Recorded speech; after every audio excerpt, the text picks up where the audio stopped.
Artificial intelligence কি কখনো সত্যিকারের মানুষ হতে পারে? এই প্রশ্নটা আজ শুধু বিজ্ঞান না, ধর্ম আর নৈতিকতাও বড় প্রশ্ন। কোরআনে কি এই নিয়ে সরাসরি কিছু বলা হয়েছে?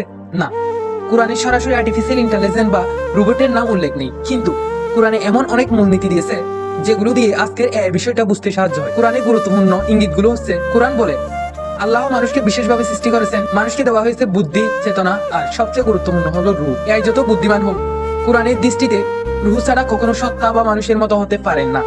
এই চিন্তা করতে পারে কিন্তু অনুভব করে না, এই কথা বলতে পারে কিন্তু বিশ্বাস করে না, এই সিদ্ধান্ত দেয় কিন্তু নৈতিক বা দয়া নেই। সায়েন্স আর কোরআন একসাথে দেখলে সায়েন্স বলে এই হলো মানুষের বানানো এক শক্তিশালী যন্ত্র।